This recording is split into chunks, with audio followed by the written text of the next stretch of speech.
결혼을 긍정적으로 생각하는 20대, 30대 젊은 남녀가 절반도 안 되는 것으로 조사됐습니다. 자녀가 없어도 된다는 인식도 40%가 넘었습니다. 윤석열 대통령은 국무회의에서 이제 저출산 문제는 다른 차원으로 고민해야 한다면서 강력한 대책을 주문했습니다. 중국이 게임 산업 규제를 둘러싸고 냉온탕을 오가고 있습니다. 정책 영향이 제한적인데 그칠 것이라는 평가가 나온 가운데 기대와 우려가 공존하면서 게임 산업을 둘러싼 불확실성만 높아지고 있습니다. 레고 캔바이오가 미국 제약사에 대장암 치료제 후보 물질을 2조 원이 넘는 금액에 수출하기로 합의했습니다. 주가가 신고가를 경신한 가운데 올 한해 부진했던 제약바이오주에 대한 기대감이 다시 높아지고 있습니다. 전국 아파트 가격이 약세를 면치 못하는 가운데 서울 목동 아파트는 신고가 거래가 속출하고 있습니다. 재건축 기대감이 작용하고 있다는 해석입니다.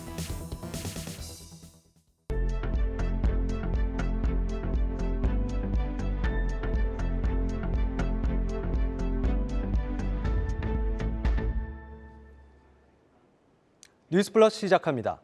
실적 악화로 고전 중인 국내 게임사들이 중국 진출에 사활을 걸고 있습니다. 실제 NC소프트는 수입 허가증에 해당하는 판호를 최근 발급받았는데요. 중국 당국의 고강도 규제가 예상되면서 수익성 확보가 쉽지 않을 것이란 지적입니다. 첫 소식 이서우 기자가 보도합니다.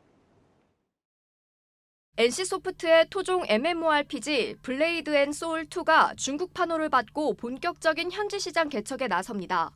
판호는 일종의 중국 내 게임 서비스 허가증으로 NC소프트가 판호를 획득한 건 이번이 처음입니다.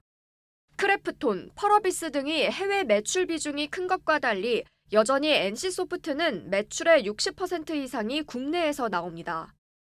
NC소프트는 내년부터 중국 시장에 게임을 출시해 중국 매출을 대폭 늘리겠다는 계획입니다. 다만 중국 당국의 새로운 과금 규제안은 걸림돌입니다. 당국의 예고대로라면 이용자의 일일 결제 한도는 제한되고 확률형 아이템의 비중 역시 크게 낮아집니다. 이런 이유로 기존 비즈니스 모델이 아닌 새로운 현지 전략이 필수라는 분석입니다. 중국에서 특정 BM을 지금 금지하는 방향으로 지금 정책을 나오고 있기 때문에 이런 MMORPG의 BM들이 적용되기 어렵다라는 분위기가 지금 많이 확산되고 있고. NC소프트는 규제안에 맞춰 유저 한 명당 지불하는 금액을 낮추는 등 사업 모델을 개편한다는 전략입니다.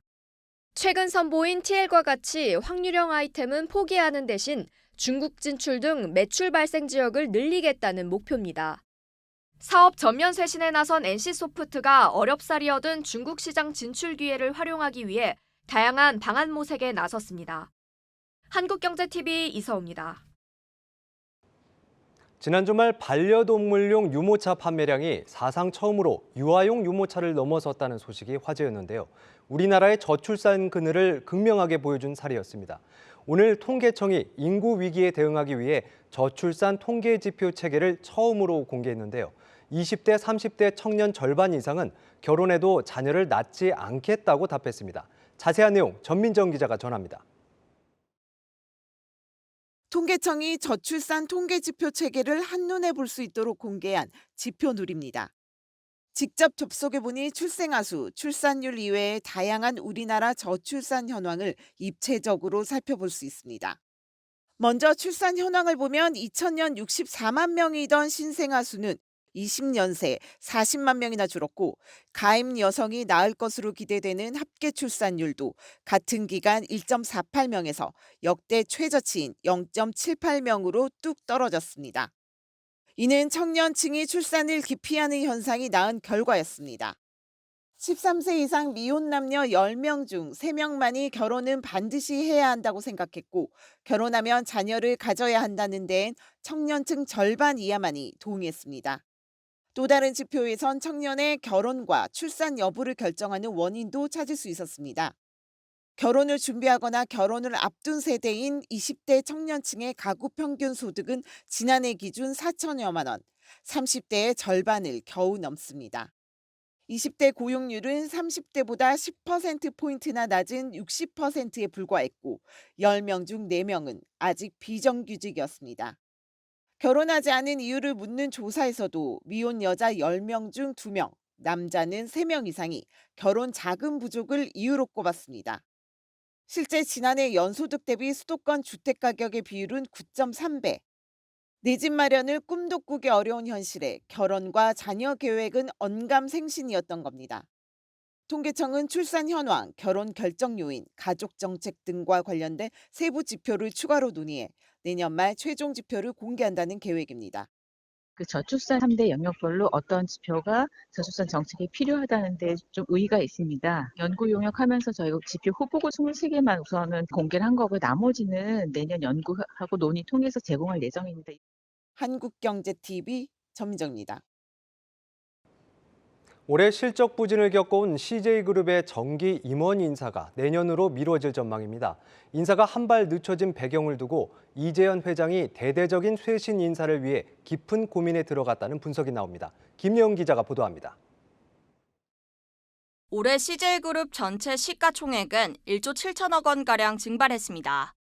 같은 기간 코스피 지수가 16.8%, 코스닥 지수가 27.3% 오른 것과 대조적입니다. 이러한 약세는 주력 계열사의 실적 부진 영향이 컸던 것으로 분석됩니다. 지난해 사상 처음으로 연매출 40조 원을 돌파한 CJ그룹의 올해 매출은 1.8% 늘어나는 데 그치고 영업이익은 오히려 뒷걸음질 칠 전망입니다. 실적 부진 속에 통상 12월에 진행해오던 정기 임원 인사도 해를 넘길 것으로 보입니다. 임원 인사가 후년으로 미뤄진 것은 2016년 말 이후 처음 있는 일인데 업계에서는 녹록지 않은 올해 실적에 대대적인 쇄신 인사를 두고 고민하는 시간이 길어지고 있다는 해석이 나옵니다. 지난달 이재현 CJ그룹 회장은 재건 전략회의를 열고 그룹 성장 정체의 상황에서 책임감을 강조한 바 있습니다. 이런 기조 속에 내년 3월 임기가 끝나는 강신호 CJ 대한통운 대표이사, 허민혜 CJ CGV 대표이사, 정성필 CJ 프레시웨이 대표이사의 인사에 관심이 쏠립니다.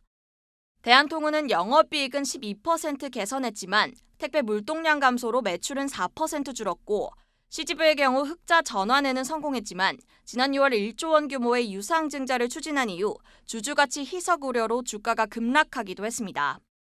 또 그룹 내 실적 기여도가 가장 컸던 CJ제일제당은 바이오 업황 악화로 3분기까지 영업이익이 30% 감소하면서 최은석 대표의 거취도 주목되고 있습니다.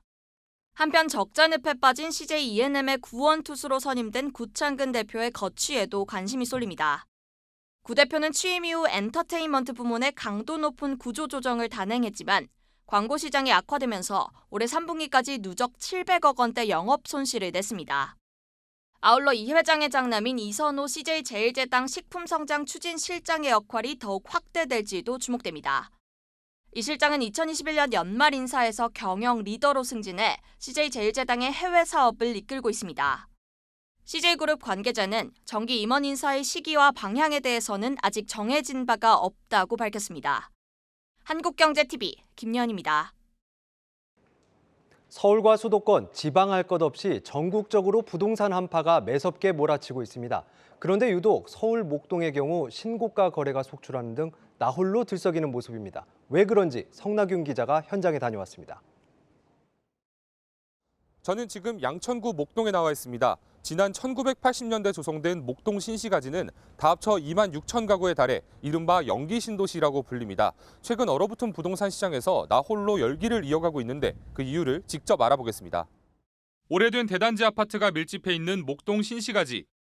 거래 절벽과 매물 폭탄으로 얼어붙은 서울 부동산 시장에서 홀로 주목을 받고 있습니다.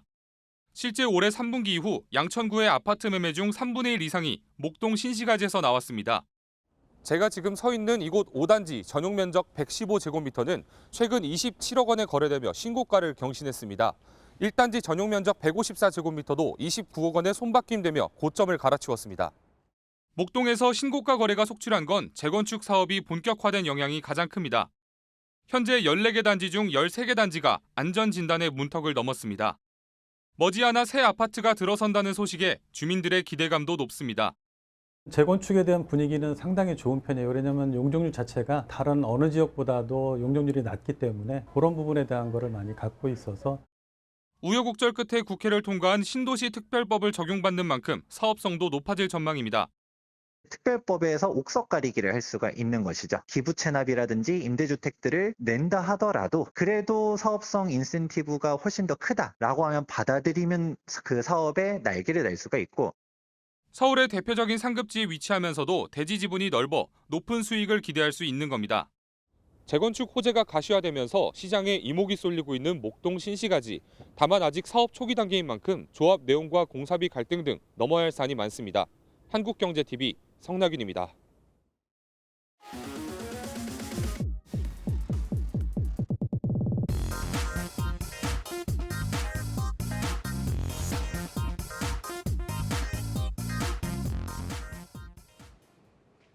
네, 이슈 플러스 시간입니다. 경제부 장슬기 기자 나와 있습니다.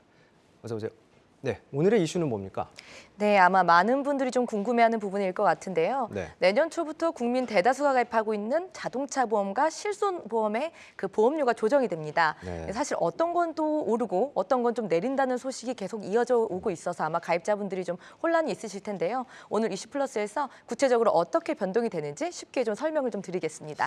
네, 뭐 가장 복잡한 상품 중 하나가 바로 이 실손 의료보험입니다. 어떤 상품은 가격이 좀 오르고 또 어떤 상품은 내린다고 하는데 좀 어떻게 확인하면 되는 겁니까? 네, 먼저 일단 보험료는 보험사들이 이 손해율을 기반으로 해서 연말에 내년 보험료를 어떻게 조정할지 미리 책정을 합니다. 뭐 내년부터 몇 퍼센트 얼마 올리겠다 이렇게 좀 지정을 해주면 계산하기가 쉬운데요. 문제는 이 실손보험 상품은 가입 연도에 따라 세대별로 좀 나뉘기 때문에 가격 조정도 각각 이뤄진다는 점입니다. 그래서 먼저 제가 좀 상품 설명부터 간단히 좀 해드리겠습니다. 네. 화면을 좀 먼저 보시면요. 예, 첫 번째 만약 내가 2009년 7월 이전에 실손보험에 가입했다면 이는 1세대 실손보험, 우리가 이제 구실손이라고 좀 불리는 상품 가입자가 됩니다. 네. 그리고 2015년 12월까지 출시된 상품은 2세대 실손보험, 그리고 2016년부터 2021년 6월까지 가입하면 3세대 실손보험, 그리고 그 이후부터 최근까지는 4세대 실손보험으로 이렇게 나뉩니다. 네. 1세대와 2세대는 급여와 비급여가 통합된 상품으로 자기 부담금이 좀 없고요. 아니면 10에서 20% 수준으로 아주 적습니다. 대신 3세대부터는 급여가 주보장 상품이라 보험료가 저렴하고 비급여 항목은 특약을 통해 가입하는 형태로 바뀌었습니다. 네, 이 최근에 백내장이나 도수치료 이슈로 지금 실손보험 손해율이 오르고 있는데 그렇게 되면 이제 실손보험료도 내년에 좀 비싸지는 거 아닙니까? 네, 맞습니다. 먼저 세대별 상품 구분 없이 전체적인 평균치를 보면은 네. 내년에는 실손보험이 약 1.5% 인상됩니다. 하지만 이 전체적으로 모두 오르는 것은 아니고요. 앞서 보여드린 대로 세대별로 다릅니다. 일단 먼저 이 2009년 7월 이전에 가입하신 1세대 가입자분들 보험료를 보면요. 평균 4%가 인하되고요. 2세대는 평균 1%대, 그리고 3세대는 평균 18%까지 가격이 오릅니다. 예, 그리고 이 최근 출시된 4세대는 보험료가 동결됩니다. 이를 모두 합산했을 때 평균치가 1.5% 인상이라고 보시면 되고요. 제가 좀 이제 실제 적용되는 보험료를 예시로 들어봤습니다. 네, 40대 남성 기준으로 좀 계산을 해봤는데요. 1세대 가입자가 월 보험료 약 5만 3천 원가량을 내고 있다고 했을 때 평균치로 단순 계산하면 내년부터는 4%, 월 보험료가 약 2,400원 저렴해진다고 보면 됩니다. 반면 이 2세대 가입자가 월 3만 원가량의 보험료를 내고 있다면 평균치는 1.6% 인상된다고 봤을 때 3만 1,070원의 보험료가 적용됩니다. 하지만 이 역시도 이제 가입 연령이나 상품에 따라 조금씩 차이는 있기 때문에 살펴볼 필요는 있습니다. 그리고 사실 지난 2022년에는 이 실손보험료가 전체 평균 14.2%, 그리고 올해는 평균 8.9% 인상이 됐는데요. 이에 비하면은 내년 적용되는 전체 평균치는 비교적 낮은 수준이긴 합니다. 이게 사실 최근 금융권의 상생금융에 대한 압박이 좀 심해지고 있기 때문인데요. 보험사들도 이 손해율이 아직 안정화되지는 않았지만 상생금융의 일환으로 보험료 인상을 좀 최소화하기로 한 겁니다.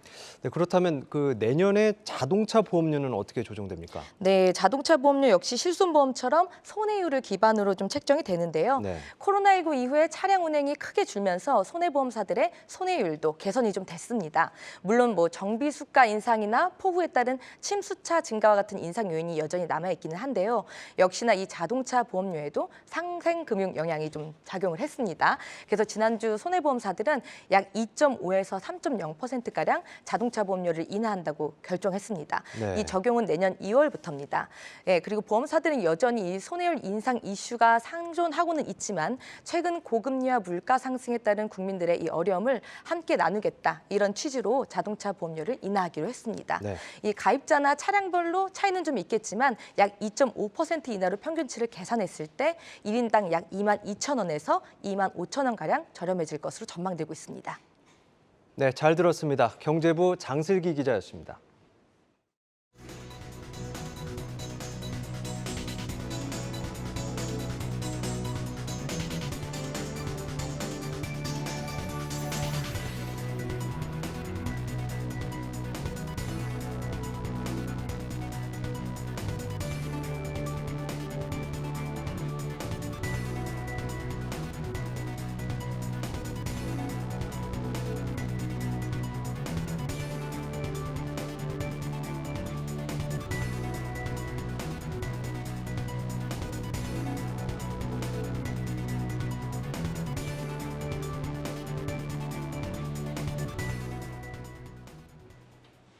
마켓플러스입니다. 최근 제약바이오 업종이 강세를 보이면서 내년에도 주가가 상승세를 달릴 수 있을지 관심이 집중됩니다. 오늘 레고캠바이오는 주가가 10% 올랐는데요. 미국 제약사 존슨앤드존슨의 자회사인 얀센 바이오텍과 기술 이전 계약을 체결했다는 소식이 전해진 영향으로 풀이됩니다. 총 계약 규모는 17억 달러로 우리 돈으로 2조 2,400억 원에 달하는데요. 특히 이달 들어 코스피 200 헬스케어 지수는 9.45% 상승했습니다. 코스닥 150 헬스케어 지수도 13.65% 올랐는데요. 같은 기간 코스피와 코스닥 지수가 2%대씩 오른 것을 비교해보면 상승폭이 큽니다. 증권가에서는 내년부터 금리 인하에 대한 기대감에 따라 중소형주 위주의 반등이 본격화할 것이라는 전망이 나옵니다. 다음 달 8일부터 열리는 JP모건 헬스케어 컨퍼런스도 주가 상승에 모멘텀으로 작용할 수 있다는 분석인데요. 국내 기업 중에서는 삼성바이오 로직스와 SK바이오팜, 유한양행 등이 참가하죠. SK증권 측은 다른 성장주 대비 가장 상승폭이 부진했다는 점에서 저점 매수를 노린 매수세가 유입되며 반등을 이어갈 것이라고 했는데요. 내년 JP모건 헬스케어 컨퍼런스 등 연초 국내 기업들의 기술 이전 성과가 기대된다고 밝혔습니다. 국민주 삼성전자가 4거래일 연속 52주 신고가를 찍었습니다. 8만 전자를 향한 투자자들의 기대감도 커지고 있는데요. 오늘 삼성전자는 7만 6,600원의 거래를 마치면서 약 2년 만에 최고치를 경신했습니다. 지난해 1월 20일 장중에 7만 6,700원을 터치한 이후 가장 높은 수준인데요. 이달 들어 외국인과 기관은 각각 1조 1,700억 원과 1조 3천억 원 순매수한 모습이죠. 증권가에서는 최근 미국 정부가 중국산 반도체를 겨냥한 규제로 국내 기업이 반사이익을 누릴 수 있다고 전망하는데요. KB증권 측은 내년 미국 상무부가 중국 범용 반도체의 추가 수출 규제 현실화를 가정하면 향후 삼성전자와 SK하이닉스 등 범용 반도체 재고 소진에 긍정적인 영향이 기대된다며 내년 하반기부터 공급 축소 효과에 따른 가격 상승으로 흑자 전환이 전망돼 가파른 실적 개선이 기대된다고 설명했습니다. 남양유업의 경영권을 둘러싼 불꽃 튄 공방이 2년 만에 마침표를 찍게 될 전망입니다. 국내 사모펀드 운용사 한행컴퍼니와 홍원식 남양유업 회장 간 주식 양도 소송에 대한 대법원 판결 선고가 내년 1월 4일로 확정됐습니다.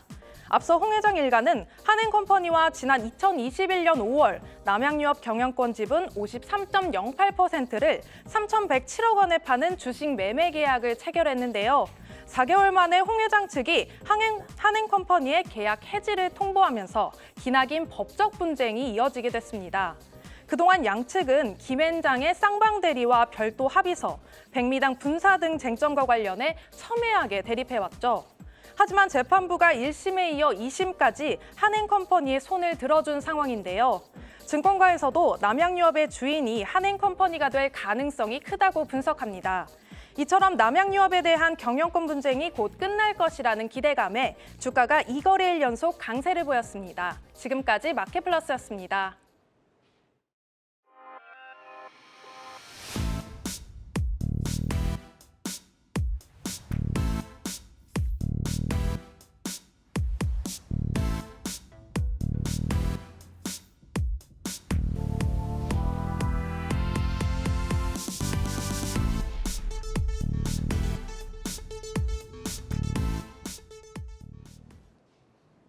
더 이상 주식 투자는 어른들만의 이야기가 아닙니다. 10대와 20대들로 구성된 잘파 세대의 투자 행태를 2회에 걸쳐 보도합니다. 오늘은 잘파 세대만의 투자 특징과 이들의 잠재력을 알아본 증권업계의 대응을 전해드립니다. 김동아 기자입니다. 10대부터 20대까지인 잘파 세대는 부모 세대와 달리 일찍부터 투자에 대해 관심이 높습니다. 혹시 주식 투자 하시나요? 네. 네, 하고 있습니다. 네, 하고 있습니다. 네, 대학생들 거의 대부분이 지금 투자에 좀 열광을 하고 있는 모습이고요. 국내 증시의 잘파 세대 투자자 비율은 2018년 7.4%에 불과했지만 지난해에는 무려 18%까지 껑충 뛰었습니다. 모바일 세대답게 이들의 77.7%는 애플리케이션을 활용해 재테크를 하고 있었고 최소 1회 이상 애플리케이션에 접근하는 비중은 절반이 넘었습니다. 오는 2030년이면 전 세계적으로 Z세대의 소득이 M세대를 뛰어넘고 글로벌 소득의 4분의 1을 차지할 것이란 전망이 나올 만큼 시간이 갈수록 이들의 영향력은 더욱 커질 것으로 보입니다. 기성세대와 달리 수동적인 투자 성향에 머물지 않는다는 또 다른 특징도 눈에 띄입니다. 슈카? 주식 투자 되게 정보 잘 알려주는 것 같아서 그분 거도 보기도 하고 약간 이제 요즘 뉴스, 경제 뉴스 많이 뜨니까 그거 보고 정보를 좀 얻는 편이죠. 기업 리서치 같은 거 좀 찾아보거나 재무제표표 같은 거 보고 찾는 것 같습니다. 서울의 한 대학교 주식 투자 동아리. 투자에 관심 많은 학생들은 자체적으로 동아리를 만들어 기업의 재무제표와 리서치 보고서를 보고 있습니다. 그들은 토론과 정보 공유를 바탕으로 본인만의 투자 방법을 세워나가기도 합니다. 주식 투자 시작은 중학교 때부터 했고 주식 밸류 평가하는 법 아빠한테 주말에 시간 내서 배우고 학회 통해서는 이제 리서치나 그런 좀 저평가된 기업들이 있으면 제 종목에 편입을 하기도 하고 능동적인 잘파 세대의 투자 모습에 맞춰 증권사들도 적극적으로 고객 유치에 나서고 있습니다. 증권사들은 잘파 세대가 선호하는 간편 투자 기능을 강화하고 여기에 소셜미디어와 연계 가능한 MTS도 출시하고 있습니다. 젊은 세대에 맞지 않는 어려운 금융상품과 언어는 이해하기 쉽게 바꿨습니다. 금융 관련 팝업 스토어를 열거나 잘파 세대에 관심이 높은 문화예술 콘텐츠와 연계된 접점 찾기도 한창입니다. 지금이야 일단은 다른 세대들에 비해서 거래량이나 투자 규모나 이런 것들이 크지는 않지만 나중에는 이제 자산 가치도 커질 거고 그다음에 투자나 이런 경우도 더욱 적극적이 될 테니까 분명히 이제 핵심 고객층으로 성장할 거니까 이를 잡아야 된다라는 게 이제 가장 핵심이죠. 이제는 어느덧 옛말이 되어버린 MZ세대. 그 영향력과 규모가 커지는 잘파 세대를 잡기 위한 증권가의 움직임이 시작되고 있습니다. 한국경제TV 김동아입니다. 오늘 뉴스 플러스는 여기까지입니다. 함께해 주신 여러분 고맙습니다.